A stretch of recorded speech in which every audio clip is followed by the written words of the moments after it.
प्रोडक्शनक प्रस्तुति।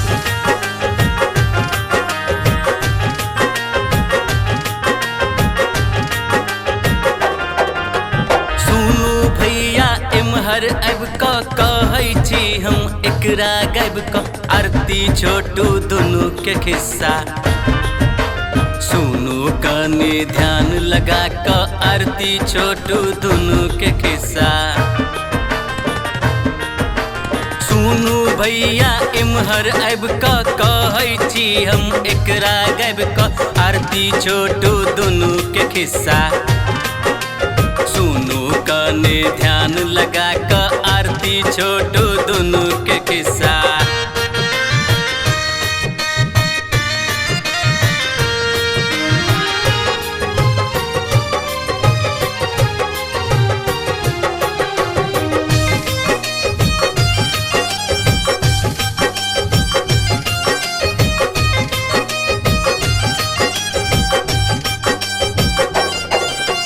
रजनीगन के बेटी देखू करै छलै केहन काज कनको ओकरा शरम नहीं एलै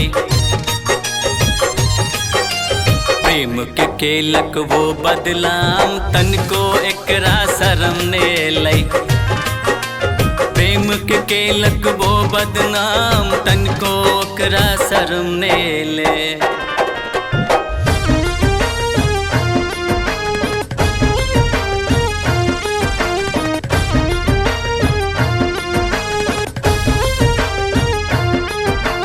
अपने सुन रहल छी एमएन प्रोडक्शनक प्रस्तुति।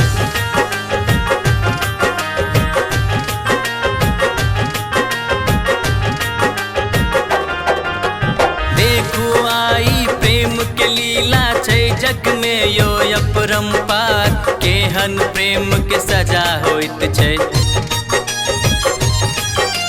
देख लिया दुनिया संसार केहन प्रेम के सजा होइत छै देख लिया दुनिया संसार केहन प्रेम के सजा होइत छै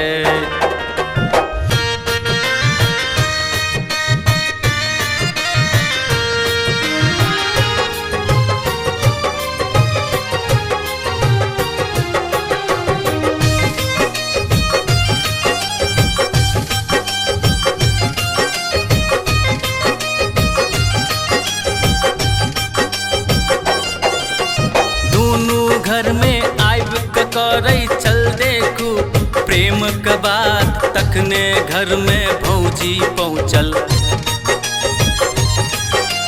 देख लेलक दोनों के साथ तखने घर में भौजी पहुँचल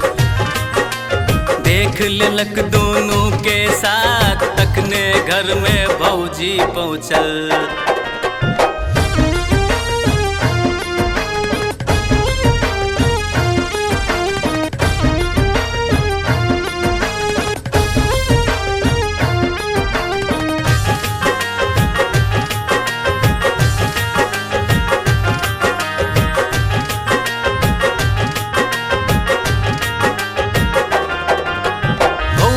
हल्ला केलक जखने भाई बाप दुनु दोगल साथ ओई के बादक हाल न पूछू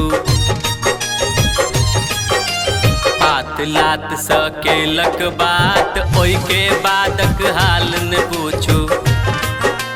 हाथ लात से केलक बात ओई के बादक हाल न पूछू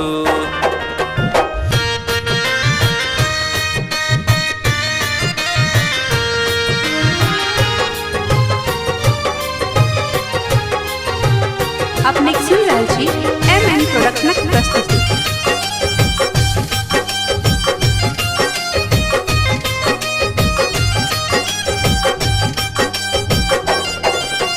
मारत मारत छोटू के अधमोगत क देलक वो आप ओई के बादक हाल न पूछू करंट लगा क लेलक जान ओई के बादक हाल न पूछू करंट लगा क लेलक जान ओई के बादक हाल न पूछू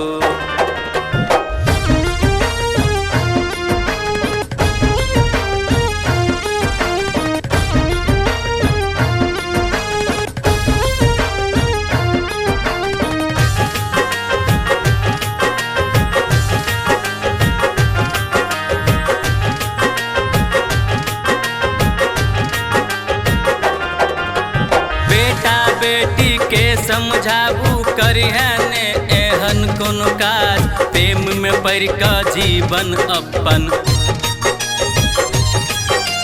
करिहे ने जीवन बर्बाद प्रेम में पड़ कऽ जीवन अपन